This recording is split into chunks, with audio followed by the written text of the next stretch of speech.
আমি এখনো অনেকখানি আগের চেয়ে সুস্থতা বোধ করতেছি, তবে চিকিৎসা এখনো শেষ হয় নাই। আমার অনেকগুলো পরীক্ষা দিছে, কিডনি পরীক্ষা, রক্ত পরীক্ষা, আবার আমার মাথা সিটি স্ক্যান। মানে আমি তো পুরো সারা শরীরে জখম হয়েছি। ওখানে সবাইকে তো আমি চিনি না, কমিটির যারা বিগত কমিটি ছিল, বিগত কমিটির অনেকেই ছিল। হচ্ছে পুলিশ স্টেশন শাহবাগ থানায় আসছে।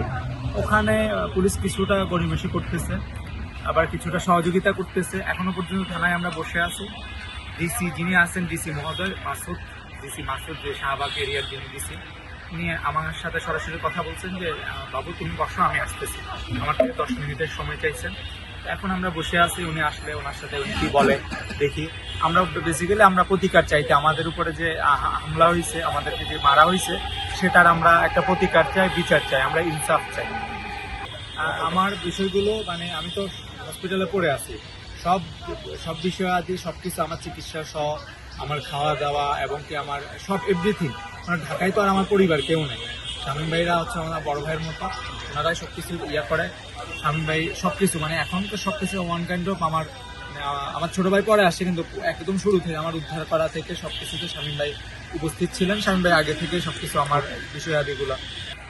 ঘটনা হলো যে আমরা তো কয়েকদিন ওয়েট করছিলাম যে ওইখানের যে সমস্যা, সেই সমস্যাটা হওয়ার পরে প্রথম প্রতিবন্ধকে যাদের সাথে ঝামেলা হয়েছিল তারা কিন্তু মামলা করতে আসলো, তাদের মামলা নিছিল না, বলছিল এটা ঊর্ধ্বতন কর্মকর্তা যেমন ডিসি, কমিশনার, তাদের অনুমতি নিতে হবে। তো তা যেহেতু ইমদাদ ও অসুস্থ ছিল, যার জন্য আমরা কিছুদিন দেরি হয়েছে। তো আজকে আমরা সবাই মিলে একটা সাংবাদিক সম্মেলন করলাম, করার পরে থানায় এসেছি। থানায় আসার পরেও ওসি সাহেব তার সেই পূর্বের অপারগতা স্বীকার করলেন। তিনি বললেন যে আমার দ্বারা এই মামলা নেওয়া সম্ভব না, এটা হলো অনুমতি নিতে হবে কার, ডিসির সাথে আলাপ করতে হবে, নাহলে কমিশনের সাথে আলাপ করতে হবে।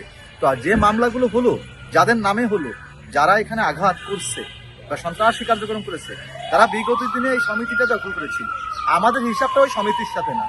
এখানে যেটা হয়েছে, ইমদাদ বাবুকে এই আন্দোলনের একজন সক্রিয় সংগঠক হিসাবে, যোদ্ধা হিসাবে তাকে দাওয়াত করেছিল প্রস্তুতিকালীন একটা মিটিং এর জন্য পয়লা বৈশাখে।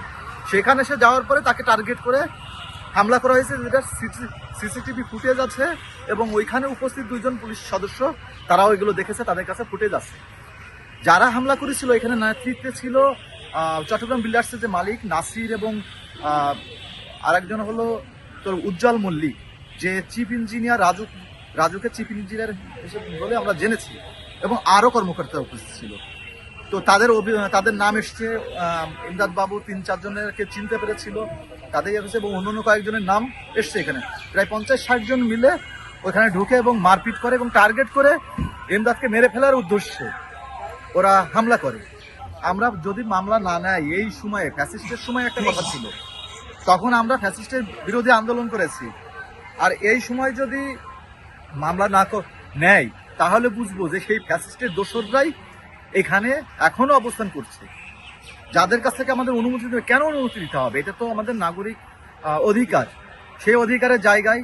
আর অনেক সময় দেখি, আমার এটা মনে হয়েছে যে শাহবাগ খানের ওসিকে আমার মনে হয়েছে যে তিনি খুব অসহায় বোধ করছেন, কারণ তাকে উপর পর্যায় থেকে ফোন দেওয়া হচ্ছে।